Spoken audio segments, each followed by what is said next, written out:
Bay West Church meets at 100 Emerson Road in Palm Bay at 11 a.m. on Sundays. We're glad you decided to check us out. God has a specific message of hope for your life and mine today. So listen up.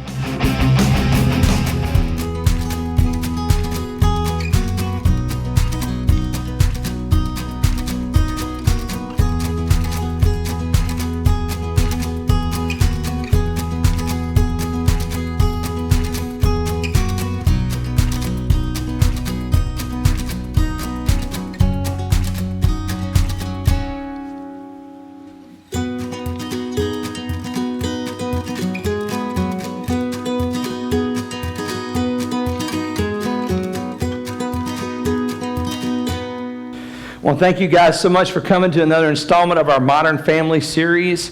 You know, if you've been here much, you know that when we wanted to do this series, we didn't just want to just hit on all the same old topics that you hit when you go through family. Because the truth is, when you look across our culture, there's so many complex and different issues that come up with the family. We want to make sure that we cover all of those, because the truth is, we believe that the Bible is the truth, and it's the expert level things of all matters of faith and practice. And what that means is, not only is the Bible something that you consult to show you how to relate to God, but it also shows you how to relate to all of those people around you. You know, and all the relationships that you had. You know, we talked about the first week, Steve came and did an outstanding job talking about how to have a strong marriage. Just page after page and piles of stuff in there of nuggets of things and wisdom for us to learn about how to have a good marriage.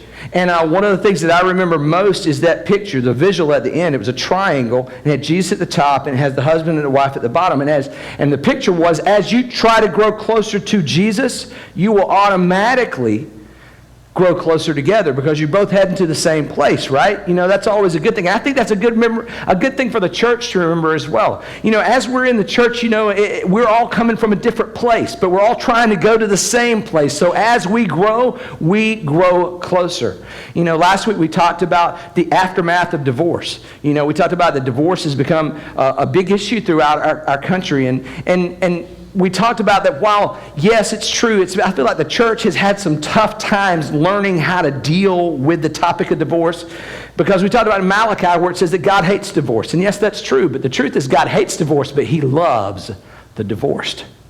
He always loves us. Your situation may change, but God's love for you has never changed.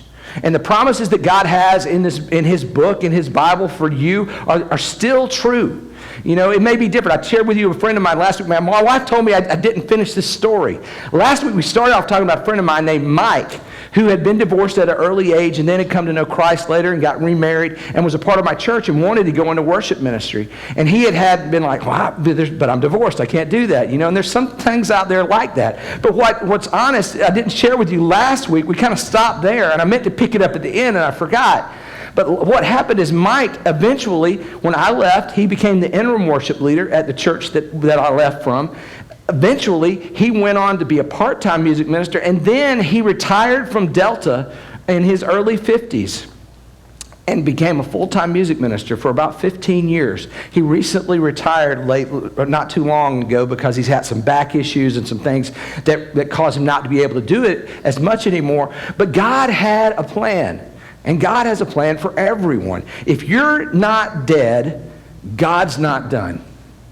I want you to say this. If you're not dead, God's not done with me. Say that with me. If you're not dead, if I'm not dead, God's not done with you. Say it that way. If I'm not dead, God's not done with me. Okay? Remember that. Hold on to that. No matter how you feel, no matter the dark times that you get in, if you're not dead, God's not done. And this week we want to talk about something new, a different area of the modern family. You know, several months ago, there's a picture that went viral across social media. You guys, have anybody seen that on social media? Yeah, stepmom, daddy, little Maylin there, mommy and stepdad. And what it was a picture of co-parenting in our culture. You know, and here's two couples. They're obviously mommy and daddy are divorced. and they remarried stepmom and stepdad. And instead of choosing to be at odds, and as you see so many times, it's so difficult to navigate, they are actively working together, all four, to help raise Maylin. You know, and it's interesting to see the interplay with the families. They did an interview with the Huffington Post. And they talked about that we all go to each other's birthday parties. We try to be in each other's lives. Even they both have other kids, but they all are acquainted with each other and treat each other with respect. You know, and it's a great picture of what we should try to do in a situation that may not be what we felt like it was going to be when we began, but we can still honor God in the midst of that. You know, the truth is the Bible may not speak specifically often to blended families, but if you look in the Bible, there are a lot of blended families in the Bible. Did you realize that? A lot of them come through. Jacob had 12 children by 4 different wives. Did you know that? Leah and Rachel and Bilhah and Zilpah. Boy, what some names, serious. You know, go look at the last part of Genesis. You know, their relationships, they had a lot of issues. There's some jealousy and some loyalty issues and stuff. Actually, Rachel died at birth. So her child was raised by three stepmoms, basically. 3 moms they weren't her mom. I mean, those moms weren't her kid, basically. And you see this interaction play throughout the Bible. The thing about it is the Bible talks to, like I said, it's the expert. It is the authority in all matters of faith and practice. And so there's nothing in the world that the Bible doesn't speak to and set up for us to use and to be able to do. There's so many things. I read more for this probably than I read for, I don't know how many messages I've read. I've studied so many for this. Bruce contributed some material. I read so many articles focused on the family, James Dobson. But there's a guy named David Treybig. What a name. I'm just Zilpah and Treybig. There we go. David Treybig, who's a pastor in Austin, Texas. He had an article that kind of put a good framework, I felt, on it. And while I'm going to use that framework, his points this morning, I'm going to supply some things from my personal study in God's Word and from some of the other articles that I read and other people's that I got. And so I want you to carry along with me here. What we're going to go through this morning is called 4 biblical keys to a strong blended family. Now, if you're out watching this on Facebook and you're in a blended family, I hope you take out your notes and you write them down, you grab your stuff, whatever you do, you can look on your device, you can write it out on a sheet of paper, whatever you want to do. But go ahead, take notes on this and these keys. The key number 1 that we're going to look at is treat everyone with respect.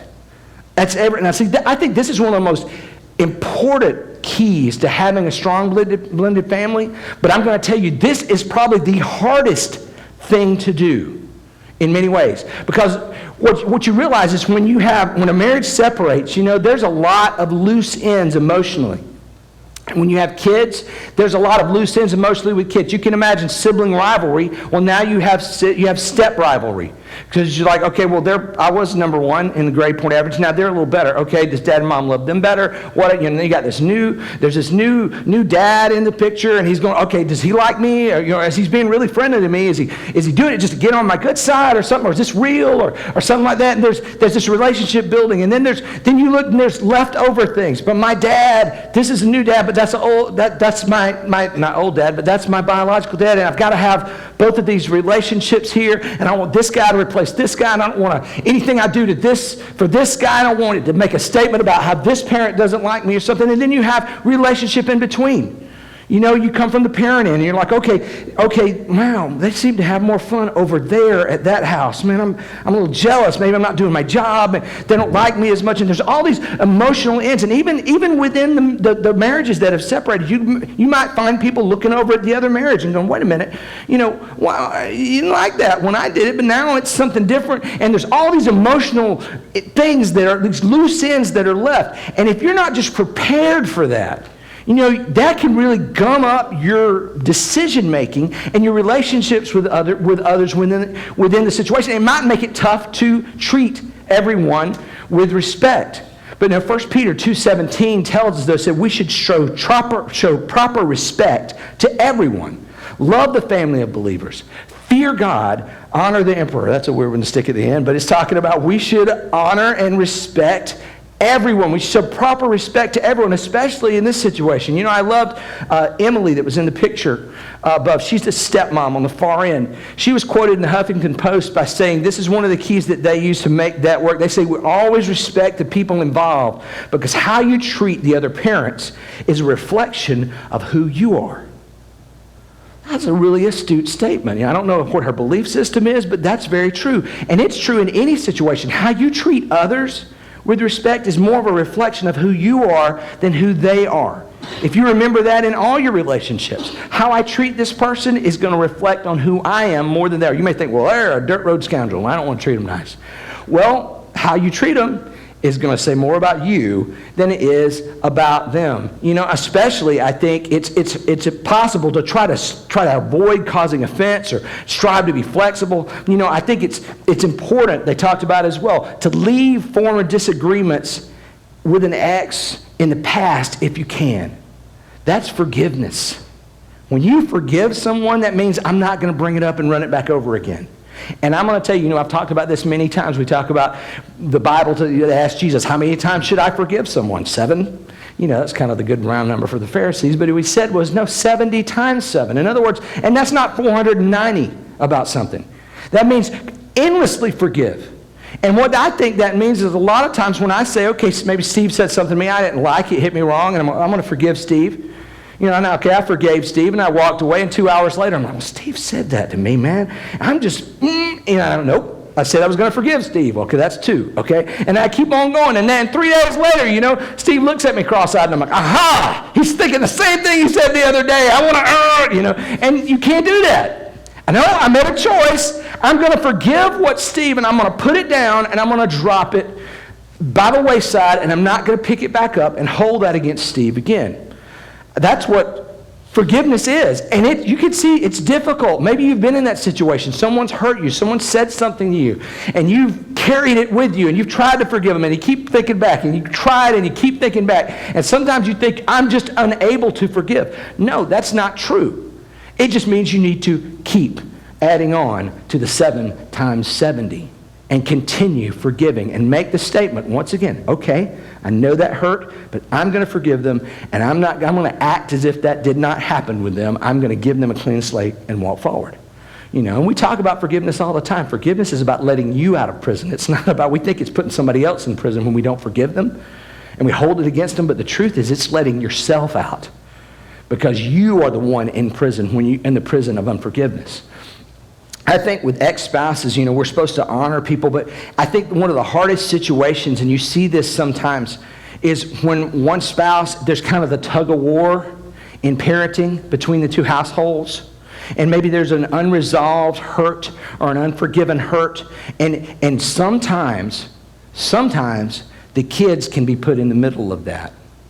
You know, I'm going to tell you, if you're in a blended family, here's what I'm going to ask you to do, and I think this will be very important for you.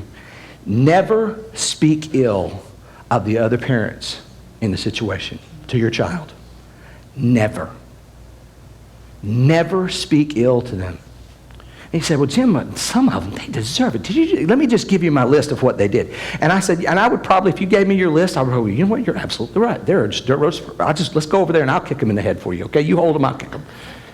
But I'm going to tell you, this is what the picture is when you insult the other parent to the child. That was a video I saw last week. Would you play that? I think there's some audio with it too. Should be on the next slide. Here you go. Oh! Yikes! There's a slow motion here. If you didn't see it the first time, it's coming up in the end here. Yikes! That's a commercial for headgear, man. I'm just telling you right there. Now you see what happened? The catcher caught it, and the catcher's trying to throw it to second base to get that runner out, right? But in the way is the pitcher, and she ends up hitting her own pitcher in the face. That is the picture I want you to have when you insult the other parent to your child. You're throwing it at that parent, but you're hitting your child, because here's what you're doing. You're placing a barrier in your child's life of having to deal with that other parent. They're going to be forced to honor God. They're going to have to honor their parents. They're going to have to honor the authority in front of them. They're going to have to live under that structure. And when you insult them, now, even when they say something that they don't like, there's going to be a check in their spirit because this parent over here told me that about them. I don't know if I should obey them or not. And it gets more difficult. It gets harder. And when when authority is cracked, when you crack authority and that structure within you that makes you want to obey authority, when you crack that, it cracks kind of all over the place. And it's liable to come back on you. If they go over and they say, well, I don't see that in that person. Well, now they turn around and they look at you and go, I don't know if you're telling me the truth either. So here's what I want you to realize. Treat everyone with respect. Romans 12:18 says this. It says, if it is possible, as far as it depends on you, live at peace with everyone. Now that's hard. But you try to work, as much as it depends on you. You can't make someone else be at peace with you. Someone, they can just determine themselves, I'm going to be angry with what you're doing. I don't like what you're doing. You know, there are some people, you know, they have that, they get to that stage, you know what I'm saying? Somebody walks in and goes, hi, and you've got contempt and there's stuff between you, and they go, hi, how you doing? And that other person goes, they said hi to me. I knew it. I knew they were going to do that. You see people in relationships get in that place where anything is wrong. Don't do that. As much as you can, as far as it depends on you, live at peace with everyone. You also have to show respect to your kids. You know, I know one of the toughest things to do, and I can't imagine it, but as in reading and I'm thinking through a lot of this, I'm going, okay, if I'm now out of the house and my kid lives here, how are they being, are they cooler than me? Is there something right here? You know, is there a problem over here? You know, do they like the other parents more than they like me? I can imagine the insecurity there that might be tough to deal with. I mean, it's hard to trust love sometimes. You know, and if you're at odds, that probably makes it even worse. I know that when me and one of my kids, we get at odds, I tell them something they don't like to do, or I do something wrong, I accuse them of something that they didn't do. You know, and then there's a problem, and you know, and there's some hurt feelings to manage there. It's hard. It hurts on the inside here. And one of the things you may want to do, may be difficult, is you may want to show favoritism to one child over the other. Sometimes you see the biological parent is more comfortable with the biological child, or maybe even the biological parent, you know, and the biological child, they've been butting heads on an issue for a while, you know, and there's this new kid, and boy, they're acting really cool. You know, I kind of like them better. I'm going to tell you, that is a road to nowhere. All throughout Scripture, you see cases of where you have multiple wives and multiple kids, or even the same wife and multiple kids. And when the dad or the mom finds a favorite and they treat them better than the other one, it causes an issue. It causes an issue. James 2 tells us, if you really keep the royal law found in Scripture, love your neighbor as yourself, you're doing right. But if you show favoritism, you sin and are convicted by the law as lawbreakers. This is paramount with dealing with kids. As an adopted child, I can tell you one of the most comforting things for me. It's difficult because I was adopted. I knew it ever since I was a kid. But there was never a time in my life, not even a whiff of where I felt from my parents that I was somehow not quite up to par because I wasn't their biological kid. I never got a whiff of that from my dad. Never got a whiff of that from my mom. And I believe I've really never had a problem with being adopted. I have had friends, and they've had friends who were adopted. My parents' friends, they had a child who was adopted, and they were struggling with identity in that. And they've asked me to speak with them, and sometimes it's difficult because I'm like, you know, I've never really had a problem with it. And I think that part of that is the stable foundation that my parents gave me. They were very good about, you are our son. And I always felt a strong, stable foundation. They were always together on that. So don't show favoritism. Don't create a second-class sibling. Don't do that. They don't exist. So don't create the perception that there is one. In all of these situations, you have to consider how things are from the other person's perspective.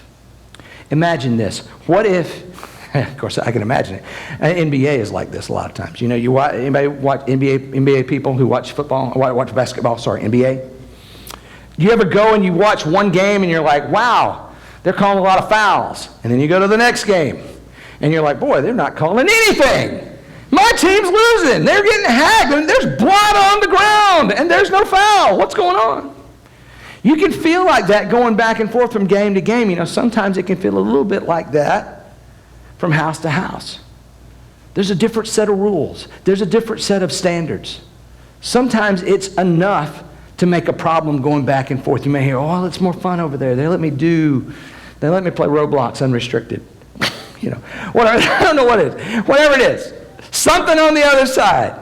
You know, you're going to have to be able to see that. I'm not telling you to back off a standard, but you have to hold a standard. You have to hold it with mercy. Hold standards, but hold them with mercy. Try to see from the other perspective. Philippians 2:4 tells us this, that don't look out only for your own interests, but take an interest in others too. Put yourself in their shoes and try to hold a standard, but hold it with mercy. Because it might be difficult to adjust. Be ready for that. Be ready for that. Realize that there are moving parts there, and you be ready to adjust on the fly if you need to. The second key is this. Ask God for wisdom. Ask God for wisdom. The most important relationship in your life and in your home, in any home, whether it's a blended family or whatever, the most important relationship that you have is your relationship with God. Your relationship through Jesus Christ. That's the most important relationship you have, because life springs from that. Wisdom springs from that. When you realize that that means spending time with God, you know, in prayer and His Word daily. That means committing your way to Jesus. You know, one of the reasons that this is important we find in James 1, which says this. It says, if any of you lacks wisdom, let him ask of God, who gives to all liberally and without reproach, and it will be given to him. This is extremely important in parenting. I'm just going to be honest with you. Some of you kids, you may not know this, but we don't know everything. Okay? And sometimes y'all bring questions to us that we don't know, and we got to make a call on the fly. And you parents, you feel me out there. Like, okay, just ask me, and you're looking at me like I am the all knowledge. And I'm like, I sure don't feel it right now. But you know what? Here's the thing. If you follow Christ, you have a connection to the all knowledge and all knowing. And if you lack wisdom, which means how to do what you're doing, if you lack wisdom, let him ask of God, who gives to all liberally. That means just overflowing. I just want to give you so much wisdom you can't handle it anymore. I want to give you everything. I want to drown you in wisdom. I want you to be covered in it. I want to be dripping off of you. Who gives liberally and without reproach. I'm an idiot, God. I don't know how to do this. He's not going to sit there and go, yeah, you're an idiot. Let's go fail some more. I'm going to make you look like a moron. Come on, do it. Woo! Yeah, I'm awesome. Scoreboard, you. No, he's going to go, really? Yeah, I know that. Here, let me help you with that. Let me help you with that. Let me tell you what you need to do. I'm going to plug you up with a USB port to my brain and just, drop it in you, man. I'm going to Matrix style. You need to know. I will help you. That is the God who knows all and sees all, is standing right there with you, wanting, desiring to give wisdom to you. But you got to ask for it. And that's one of the things. You got to recognize the wisdom of God. We say this all the time. God is not a God of options. He's a God of solution. And if you come to God looking for options that I might do that, I might not, God's not really going to be as forthcoming with that. He wants you to recognize that He is God. He knows it all, and He has the solution. And when you come to Him, you're like, God, what do you need me to do? And in your heart, whatever's coming out of that, I'm doing. That's the type of attitude we come in. God sees your heart. God sees the insides. He knows where you are. And when you're ready and you're willing, I'm going to do it, God will put it before you. He will give liberally without reproach. And that wisdom will be given to you. One of the things is so often we're presented with situations and there's just no way to know all the information. That's how it's so important to be plugged into God, because we don't know, but God does know. He does know, and He can help us in the places that we don't know. In Proverbs 2, I love these verses. It says, in verse 6, it says, for the Lord grants wisdom. I'm so glad He does that, and I don't have to go scrounge around for it and buy it for myself.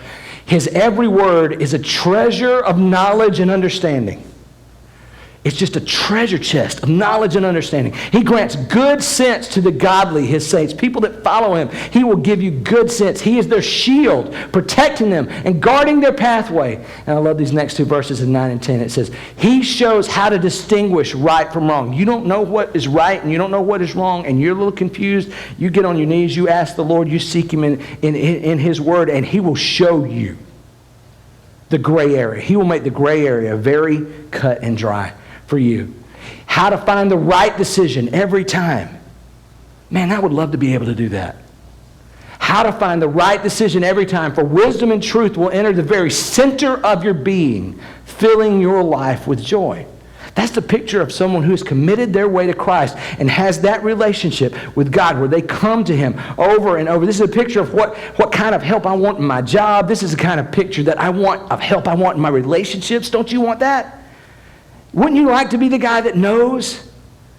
Well, you aren't, but you can be plugged up to the one that does, who longs and wants to help you honor him in the way that you live your life.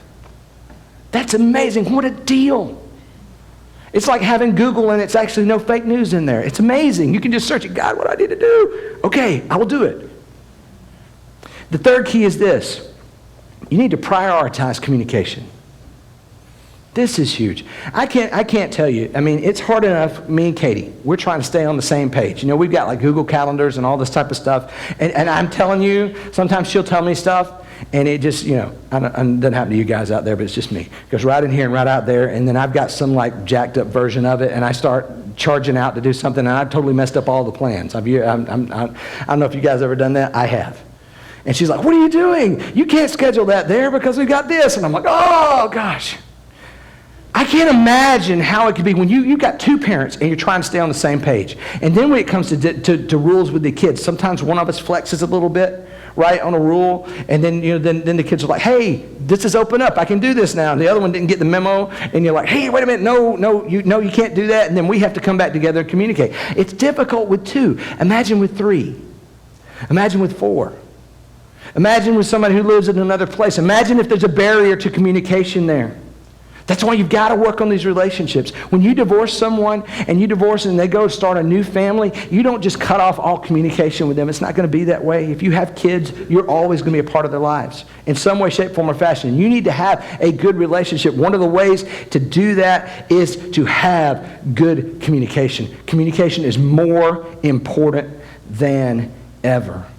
When you add more people with more authority into the mix, when you go from 2 to 4 or 5 or anything like that, when you start moving, it just creates the possibility for misunderstanding exponentially. And you have to work hard at that. Don't just take for granted that people know. Check and recheck. If you hear something about your child at school, hey, make sure you call the other parents and say, hey, this is what Johnny's dealing with at school. Just want you to know. We're on the same page. This is what I'm kind of doing to work with it. What do you think? Work that out. Communication and buy-in will create a better situation for everyone. You know, the Apostle Paul wrote some great guiding principles in communication in Colossians 4:6. He said, let your speech always be with grace. Now, we just jet past that, but that is difficult to do, is it not? What if you know somebody is saying something that you don't like? I'm going to still be graceful in the midst of that. That's difficult. But it says, let it always be with grace, seasoned with salt, that you may know how you ought to answer each one. Another promise of how to respond from God. Let your speech always be with grace, seasoned with salt, that you may know how you ought to answer each one. So often the way we say something overrides what we say. You know that? The way you say it is your nonverbal communication. It's the eye contact. It's the way you make a gesture. It's the tone of your voice or what you put in it. You can write out a sentence and 10 people can say it 10 different ways. You know what that I learned in college one time? I was going through a communication class. And they said that your nonverbal communication, if someone looks at you and they see how you're saying something, versus what you say, that nonverbal will override your verbal almost every time. You know, if you say, boy, I'm really excited. Anybody buy that? Let's buy that. I'm not mad! Oh, yes, you are. I can tell that right now. You're certainly not mad. You know, I've said that to Katie before. She's like, you stop being mad. I'm not angry. Okay, maybe a little, maybe a lot. Okay, all right, fine, whatever. You know, the way you say something, grace, seasoned with salt, if there needs to be correction. But it needs to be of value and worth something. The fourth key is this: to nurture your marriage and your children. You know, and I'm going to tell you, this is for every person that's married, okay? You know, I can't tell you how much you need to hear this, but the number one relationship in your home is your marriage. Next to God is your marriage, okay? If you cheat something, don't cheat that. Because that's the foundation for the other relationships. You know, in your home. You know, it's difficult because it's an easy way, you know, with all the busyness of blended families, it's easy for new spouses to neglect each other or their children. The reality is that both need attention. You know, spouses in blended families, they will need to teach their biological children to respect and obey the stepdad. You know, this might be difficult. A lot of times what you see sometimes in blended families is the biological parent kind of takes the lead with the biological child, and then flip-flop if there's another. So there's two stepchildren in there, and it flip-flops like that. But that's not how it has to be. You have to be, the marriage relationship takes priority. And when you parent, you don't parent as one. Don't parent as a single child in a two-parent household. That's always going to create a dynamic of some sort of second-tier authority that's not good for you. That's for you if you're married for the first time and you have your kids. Don't let one parent be the dominating person in that relationship. Parents, this is what you do. You be on the same page. It goes back to that communication. It needs to be together. You need to be on the same page, on the same priority. If you're hit with a situation and your priorities are conflicting and you don't know what to do, don't one person just take off and do it unless you absolutely have to. Maybe you say, all right, hang on, Mom and Dad are going to talk about it. And you can talk in private. You find out you find a decision, you work out your decision, and then you come back with your ruling as a couple. You know, because the truth is here's the deal. Let's say something happens to you as a parent, and you're the biological parent, and you have your husband or your wife, and they're the stepmother, stepfather. If something happens to you, they're going to need a stable foundation, whether that's you're incapacitated or long term. You want them to have an awesome relationship. You don't want it to skip a beat any more than it has to. And you want to have a stable foundation for your kids. And you need to parent and be together as one. That number one relationship, that means you have to spend time on it. That means you, like the date night chef Bruce says, never stop dating. Always have a date night. Always spend time with your spouse. This is even more important when you move on. In Genesis 2:24, it says, this explains why a man leaves his father and mother and is joined to his wife, and the two are united into one. That oneness is paramount for your new home as well. You know, when God created marriage for a man and a woman to be one, and in every home, this has to be the first physical relationship, one in your decisions, one in your parenting, one in your household priorities. And one of the toughest things that can happen in a blended family is that a step-parent can be kind of asked to be in the awkward situation of always deferring. You're not creating a oneness, you're kind of creating a one. I'm one, you're kind of 1B, and they're 2. You know, you want to bring that up together and communicate well together. You want to nurture your children as well. You want strong relationships as much as you can with both parents. You know, if you're a step-parent and you have 2 parents over there, you want that person to be a quality person, but you also want their kids to have a strong relationship with them. Because I'm going to be honest with you, the more strong adult relationships that kids have in their lives, the more likely they are to become quality adults. Now, if there's a competing priority, parents get together. You need to talk about it. You need to come to a decision about how it's going to be. You need to treat people with respect, speak with grace. But I'm going to tell you, I can't cover every situation that we'll ever run up against in life. But I will tell you this. How many people are familiar with the term default settings? Anybody know that? Yeah, you know it, default settings. That's right. If your computer turns on, what that basically means, and that you don't do anything to it, the default settings are what are going to come up. You know, if you turn on your car and you haven't changed anything, the default settings, if you hit reset and you repower and it repowers up, default settings are going to be when it comes back to.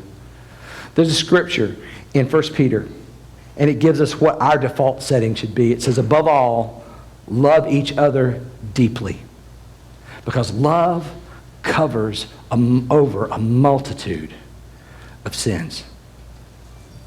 Above all, love each other deeply, because love covers over a multitude of sins. Here's the way I want you to remember it. When in doubt, default to love.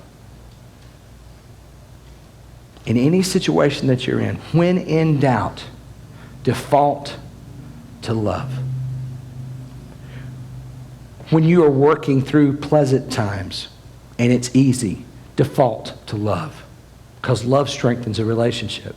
It strengthens a relationship for the hard times, when there's going to be hard subjects that you have to bring up and things you have to talk to people about.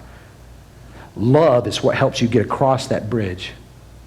When you have to confront someone who's doing something they shouldn't and you have to step in, love is what makes that bridge for you to step into them and say, look, can I get in your business for a little bit?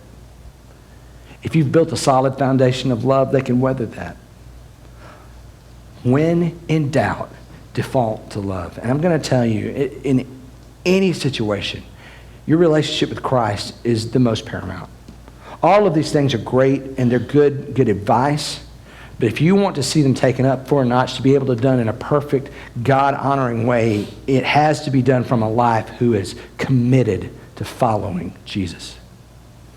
That means where you recognize that, you are a sinner, I'm a sinner. That's not an insult. That's a reality. We've all screwed up somewhere. And because of that, there's a break in our fellowship with God, that a lot of this stuff is not available to us because we don't have that relationship with God. But thank God, he didn't just say, he's a just God, but he also made a way for us. He sent his son Jesus, who never sinned. He never screwed up. He came to the earth and he died on a cross, taking the punishment that should have been ours for when we chose to go away from God. And through his sacrifice, he was raised again. We know the story. We deal with it at Easter. Raised again on the third day. And he lives in heaven making intercession for us. In other words, he's on our side helping us out. And the way we are able to reconnect with him is when we give our life to him. You may know that as salvation, beginning to follow Christ, I got saved, whatever it is. It's when I give my life to Christ and I say, I'm going to put you in the first priority, in the first chair of my life. And what that means is when I do that, I have the God of the universe, who knows everything, can do anything, sees everything that happens, that will give me the right way to have the right answer every time to each and every situation, no matter how complicated life gets. When I put him first in my life, I create this connection. I don't create it, God creates it for me. But there's a connection created that I'm able to follow life and have the greatest life that I could possibly ever dream or imagine, because I've committed my life to Christ. And that is the key to everything that you do. To success in your job, to success in your dating relationships, to success in your marriage, to success after there's been failure, and after we've moved on, in the second marriage, in the blended marriage, and when you've lost a job, to continue back, when you haven't done your best, and then and now you're faced with that again. You can have success at every moment when you're putting your faith, your trust, and your commitment to Christ. But there comes a time when everyone's got to choose that. That's not just automatic. It's a choice that you have to make. It's a choice that you have to make. And if you haven't made that choice, I encourage you to make that choice today. Thanks Thanks for being a part of Bay West today. Bay West Church meets at 100 Emerson Road in Palm Bay at 11 a.m. on Sundays. Please feel free to check us out at baywestchurch.org, or you can follow us on Facebook at Bay West Church.